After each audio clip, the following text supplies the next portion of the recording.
From the towering heights of the Carolinas to the heart-pounding launches of the Midwest, I've chased the ultimate thrill. I've ridden over 300 roller coasters, but these 10 stand out. I've based my rankings on speed, height, inversions, theming, and overall experience. So buckle up, coaster enthusiasts, because this is going to be a wild ride.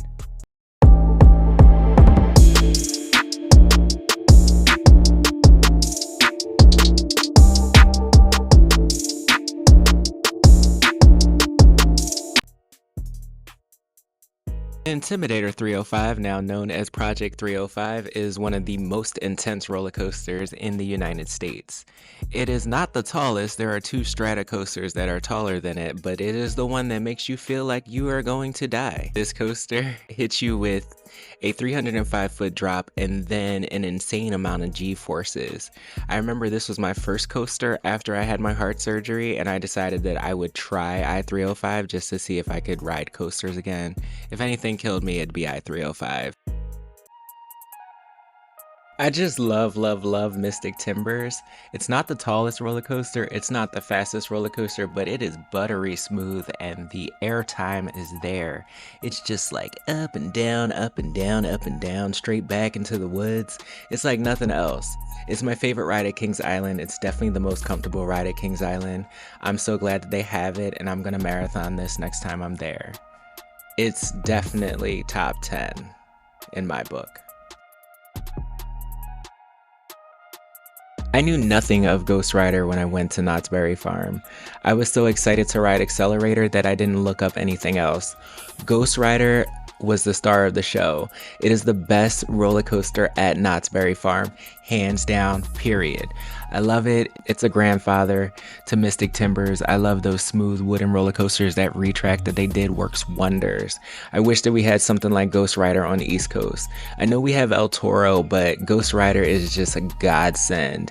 It is butter. It is the best roller coaster. All right, let me take you up Canada really quick. Behemoth is such an amazing B&M. I'm a B&M fanboy, and the floater and just the smoothness and the layout of this roller coaster is like no other. I went up there thinking that Leviathan was going to be the main up in Canada's Wonderland, but it actually turns out that Behemoth is that girl. Behemoth is the best roller coaster that they have in Canada's Wonderland. If you disagree, that's okay, because this is my opinion, this is my video. Leviathan is cute, but it's just a number 2. It's a good number 2. The way that the internet had me scared that X2 was going to kill me should be studied.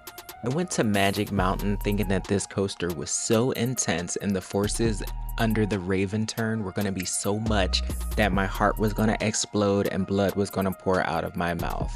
So thank you for scaring me, internet.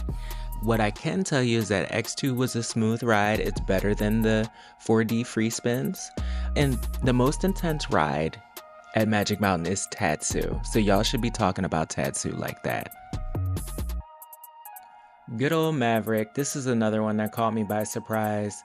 People should really study how we uplift Steel Vengeance and we uplift Top Thrill 2 and we uplift Millennium Force, but we really ignore Maverick. Maverick is the little coaster that could. The turns are whippy, the forces are there. The airtime off of that first hill is insane. Maverick needs more respect.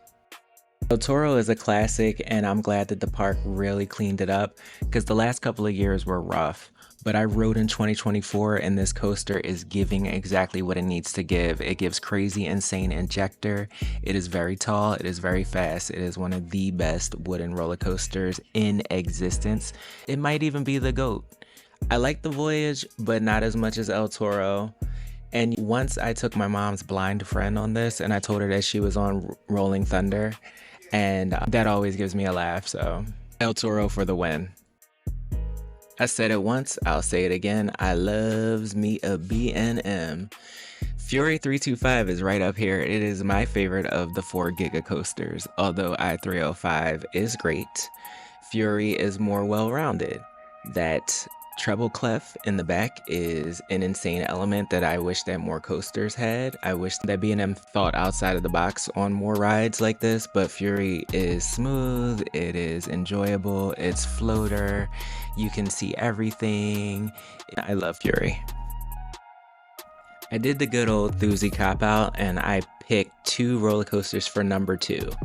Iron Gwazi and Steel Vengeance are becoming kind of potato. I think that we're all suffering a little bit from RMC fatigue. I still love these 2 coasters. I think that they're great coasters. They both have the height, the speed, the inversions, the airtime. They're both very well rounded. But it's kind of becoming a one-trick pony.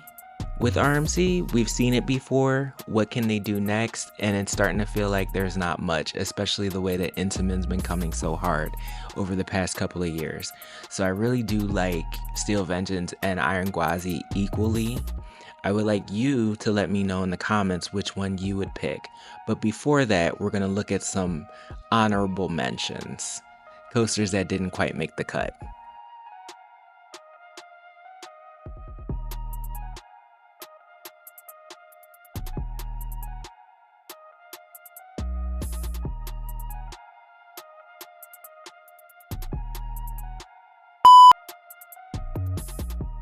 And my number 1 coaster for 3 years straight is Velocicoaster.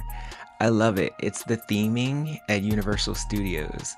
This is the best thing that they could have ever added to their park. I love this coaster and I wish that this coaster was closer to home. That top hat is so insane. The element over the lagoon, that 0G stall, and the Heartline roll are 2 of my favorite elements on any coaster ever. I remember when me and Aaron rode it for the first time, Aaron felt like he was petite. He felt like he was going to be thrown from his seat because of this coaster's intensity. I'm so glad that we have this coaster. I try to get to Universal every single year just to ride it.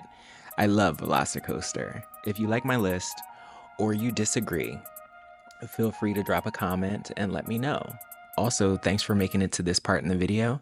If you're still here, please drop a like and subscribe.